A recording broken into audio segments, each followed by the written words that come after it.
Hi everyone, welcome back. Today we're taking a look at the DataVision LEDGO D600. This is a 60 watt light. There is a 120 watt version as well. Okay, now the first thing to talk about with this light is the color quality, because that is one of the main features of this light that make it actually worth the price. Now it does have a ton of other cool features that make it a great light, but really if you're paying this much money, you're going to want this color quality, and that's really what you're paying for. Now when it comes to actual professional lights and using them for broadcast uses for television and film, then CRI is not really a rating that they use. It's just not reliable enough. So that's when TLCI ratings actually come into play. So I'm going to put a link down below to the Guild of Television Cameramen. There'll be two links. The first one is an explanation about TLCI if you want to read more about that, and the second link will be to see how this actually compares to actual professional lights that are actually used in TV and film studios. So that is the most important thing about this light, and what actually makes this a professional light that costs more than all my other lights. So I think that's the first thing to check out, whether that's really important for you. If it isn't, then there are other lights that would be good as well that have high CRI ratings,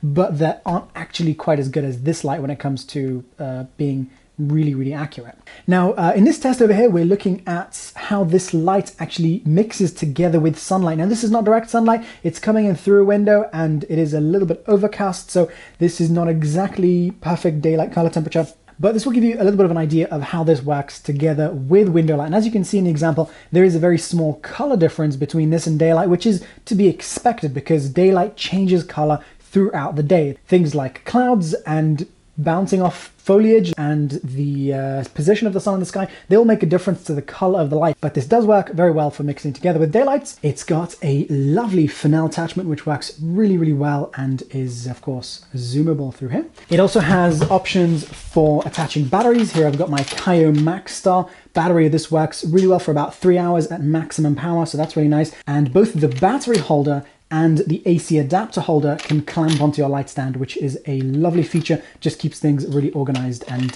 nice and easy to work with. Now both the 60 watt and the 120 watt versions are completely silent. There's no fan in there. Not super lightweight, but not very heavy either. So just over 2.5 kilograms for the light itself, and it'll probably be around 3 kilograms with the accessories. 40 Celsius now that it's been running full power for a while, and the LED itself is around 100 Celsius or a little under that. Now this light is actually mostly made of plastic, but it feels like very solid plastic. Now we've got a really nice screen on here, but what I'd like to see is have the screen always display the power output, because right now it's giving me information that I really don't ever need to see, but that's not really a big issue. It just means that every time you turn it on, you need to press a couple of buttons, which is that and that. And then for the rest of the time that you're using the light, you will have that display showing you the power output that you're currently using. I would like to see that power output shown bigger, just so that I can see it from further away. Not a big issue, but just would be a little bit nicer since you've got this big screen. It'd be nice to use it. And this does show the color temperature, but this light doesn't actually have a controllable color temperature, which is perfectly fine for me.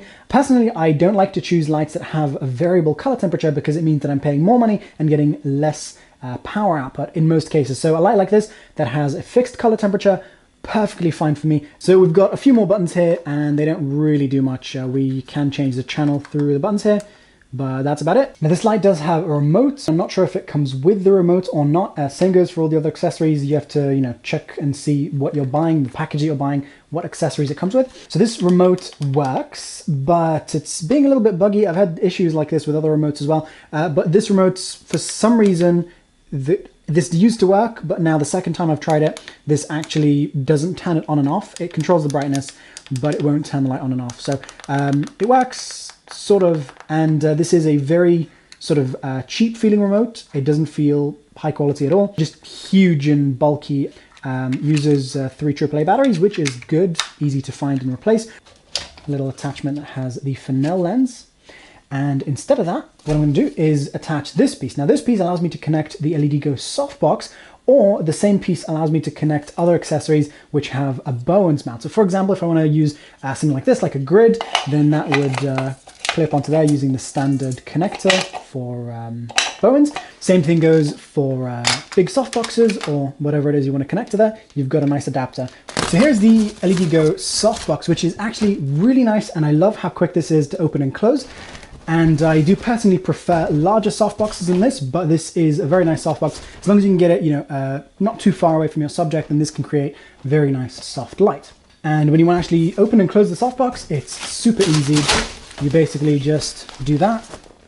Nice and flat, nice and quick. But if you want to fold this up into something smaller, then this does actually fold up. Eventually you can actually close this up like that. It's not very easy, you have to fight it a little bit. And it also came with a little case that this slides into to hold it like this, nice and compact.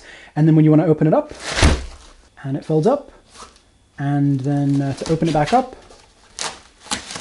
just do that, and then readjust the fabric onto the front, onto there, and then that clips onto the front of your light. Nice and easy, nice and quick, just the way I like it. And then the softbox is turnable like this. Really lovely. 3200 ISO, which is the sort of minimum on the A7S if you're using the S-Log2 mode, which a lot of us do, then this gives you a very, very, very dim light, which is a very good thing. It's great that this is able to go very dim. But of course, most people want a bright light. So let's see how bright this can go. And the reason I'm reading these out to you is because the screen of the light meter is limited in how many digits it can display. So it has X10 mode and an X100 mode. 1% very dark will go up to 10% already a usable light. You could get some nice results with this. So at 20%, we're getting 470 lux. 30%, we've got 900 lux. 40%, we've got 1,400 lux. 50%, we've got almost 2,000 lux. 60%, we've got just over 2,000. Then 70%, we've got 2,500. And 100% at 1 meter, we've got just about 2,500 lux, or just a little bit over.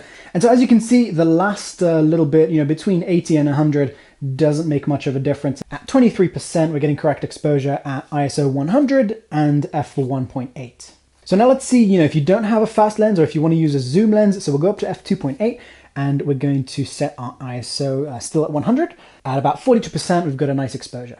Now, some people are using very low cost lenses, or you want to keep your lenses very compact. So some people are limited to about f5.6. Bring our ISO up to 250, which is perfectly acceptable for almost every camera you can get. Let's see what happens for those of us shooting on the A7S, stuck at 3200 ISO, and we want to use f1.8 since that's giving us nice shallow depth of field, and we don't want to use an ND filter because we forgot the ND filter at home. So with those settings, to get a nice exposure, we're going to be at 4% of what this light can do. So you can see that with something like the A7S, you've got a ton of range to work with. So now I've got the lovely Fresnel lens attached, and this is going to give us more power and aim the power and prevent spill as well. So we've got a lens here, a glass lens with a mesh protector at the front of it, really lovely. And then we've got these nice barn doors to help aim the light, which it actually does a nice job with. It's not completely perfect, it's not giving us perfectly hard lines. You can see that these barn doors are pretty effective, and we can actually create a nice little spotlight with them. And here's zoomed in all the way. We still do have a small amount of spill, but not too bad. Okay, so I've set the camera to f22 because otherwise this is just too bright. Okay, so now we're starting with the Fresnel lens attached and the barn doors opened, and we have the Fresnel extended all the way. And we're going to start off with 1%, 6 lux. 5%, 250 lux. 10%, we're getting 1,000 lux. At 30%, we've got 7,000 lux. At 50%, we've got 15,000 lux. At 70%, we've got just over 20,000 lux, and then 100%, once again, a little over 20,000 lux. Okay, so now we're going to look at how much this can focus the light using the Fresnel attachment, and we're going to look at how much difference there is in brightness as it does that. Now, what you might also want to look at is the circle that it creates and the sort of edges that it creates. And now this is by far the best performing Fresnel lens I've seen when it comes to LED lights. This gives a really nice light without too much of a hot spot. It is slightly brighter in the center, but there's a really nice fall off. There's no discoloration in the edges, which happens with most other lights. There are no lines in the middle of the image here. Basically, if you want an LED Fresnel lens, something focusable and something that works nicely with barn doors, then this is an absolutely lovely option. So we've got the camera set to 1/50th of a second, f5.6 and ISO 100. So we've got the light set to 100%, and I've got the barn doors open here, and I've got the Fresnel lens attached. And so right now it's at its shortest distance, meaning the most diffused light. And I'm actually just going to turn the camera a little bit so that you guys can see that fall off there. So as you can see, we've got quite a dark edge right over there. And so, not too much spill. The only spill that I'm actually seeing is just what's bouncing off the, off the white and then hitting the ceiling and then bouncing back. There isn't actually any noticeable spill coming from the light. As you can see, there's no spill going off in the direction that we don't want, even without the barn doors. So the widest mode that it can give, that's just under 7,000 lux. Then when we go to, I would say about half the size of the circle, then we're getting around 12,000 lux or 12,500 lux. So now zoomed in all the way, we're getting just under 22,000 lux. So that's very nice and bright, but of course there are brighter lights in this. Now just for comparison, I wanted to show you how this compares to the Aputure 160. Now these lights are not similar in any other way other than just to compare the brightness and show you the difference between something like this that a lot of people might already have and the LED Go. Now the LED Go is a better light in basically every way possible other than just size and portability. Okay, so here's a really quick example. I've got a window that I want to have looking nice, so I've set the exposure to the window, but then the actor, let's say that's me, is too dark. So then what I want to do is raise the exposure, which would make the window too bright. So for example, by the way, I'm just eyeballing this, but for example, right now, the exposure on me should be a little better, and the window is now blown out. So then the actual thing that you would do if you have lights is you'd turn on some lights. So here is an example. I've turned on the LED Go. It's pointed at the ceiling away from me, so the light is just bouncing onto me, which is going to give a nicer soft light than just pointing the light directly at me. But this situation doesn't have very strong sunlight. If there's very strong sunlight, then the LED Go might not be strong enough to both have the light diffused and have the light be able to overpower sunlight slightly, or at least match sunlight coming in through a window. I've actually come across that situation a lot, which is why most of the time I try and use more powerful lights.